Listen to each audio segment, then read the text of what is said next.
नमस्कार, मी रामचंद्र रोडेवाड ग्रामपंचायत यूट्यूब चॅनलमध्ये आपले स्वागत आहे।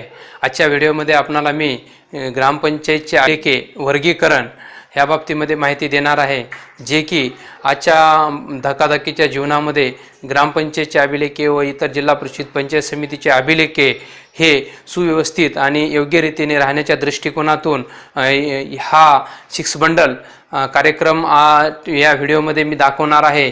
या 6 बंडलमध्ये नेमके आपण फायली कशा पद्धतीने ठेवावे, अभिलेखे कोणत्या पद्धतीने कशा पद्धतीने ठेवावे अभिलेखे, त्याचबरोबर अभिलेखाचं वर्गीकरण कशा पद्धतीने करावं या व्हिडिओमध्ये मी आपणाला दाखवणार आहे। याची माहिती आपणाला उपयुक्त अशी आहे, त्यामुळे ह्या पद्धतीने जर आपण अभिलेखे वर्गीकरण केलात तर आपले अभिलेखे जास्तीत जास्त दिवस चांगल्या पद्धतीने सुव्यवस्थितपणे टिकून राहतील आणि शासनाच्या पारदर्शकतेमध्ये गतिमानता येईल। त्यामुळे ह्या अभिलेखे व्यवस्थित सुव्यवस्थित असतील तर आता आपणाला ज्या विविध माहितीचा अधिकार असेल, लोकसेवा अध्यादेश हक्क असेल, याद्वारे जे लोकांनी मागणी केलेले अभिलेखे आपणाला वेळेमध्ये पुरवण्याच्या दृष्टीने सोयीचे होईल। त्यामुळे आजच्या या व्हिडिओमध्ये मी अतिशय सुव्यवस्थितपणे आपले अभिलेखे वर्गीकरण कशा पद्धतीने करावं हे मी मांडलेले आहे। तर या व्हिडिओमध्ये आपणाला मी काही स्लाइड दाखवणार आहेत, ते स्लाइड पॉज करून बघावे। त्यानंतर या व्हिडिओसोबत मी डाटा लिंकवर देणार आहे, तेही आपण डाउनलोड करून घ्यावे। ही माहिती आपणाला उपयुक्त वाटली, चांगली वाटली, शेअर करा, लाईक करा, सबस्क्राईब करा। धन्यवाद। या व्हिडिओमध्ये आपण आज पाहणार आहेत अभिलेखे वर्गीकरण।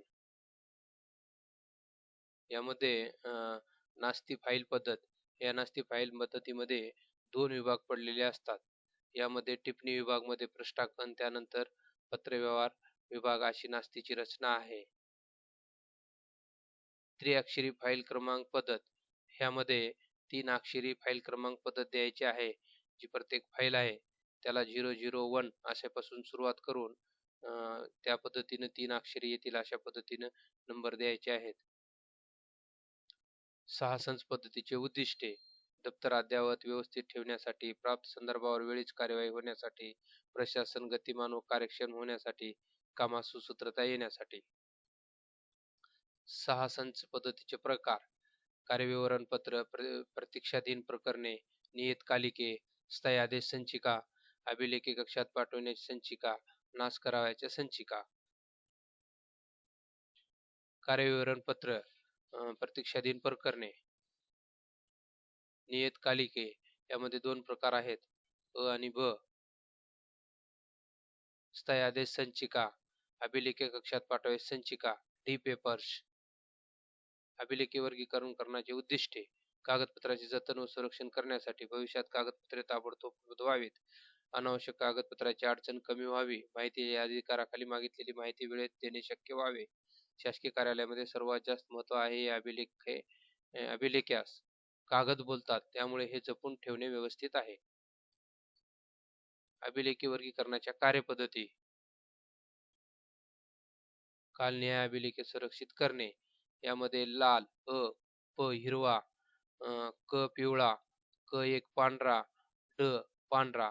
कायमस्वरूपीमध्ये लाल कायमस्वरूपीमध्ये हिरवा 30 वर्षे, पिवळा 10 वर्षे, पांढरा 5 वर्षे, पांढरा 1 वर्षे अशा पद्धतीने याची रचना करावयाची आहे। रेकॉर्ड कीप प्रॉपर्टी, यामध्ये बस्ते बांधलेले आहेत, ते वेगवेगळ्या पद्धतीने बस्ते बांधलेले आहे। रॅकमध्ये अशा पद्धतीने शिस्त ठेवून बस्ते बांधून ठेवायचे आहेत।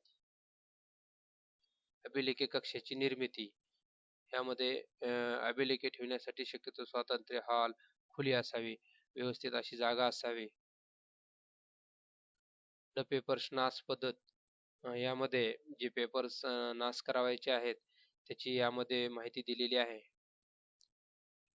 विविध प्रकारच्या नोंदवह्या, यामध्ये त्वरित संदर्भात उपलब्ध होण्यासाठी, कार्यक्षम प्रशासनासाठी, नोंदी अद्ययावत ठेवण्यासाठी, आढावा घेण्यासाठी।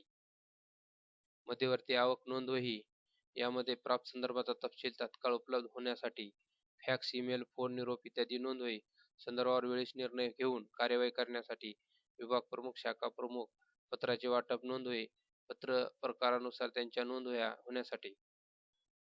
विभाग आवक नोंदवही, विभाग नियापत्राचे विवरण नोंदवही, कार्यविवरण पत्राची नोंदवही, दुसऱ्या विभागात पत्र पाठवण्यासाठी नोंदवही, पत्राचा साप्ताहिक गोषवारा, शाखा विभागावर विषयावर नास्तीची यादी.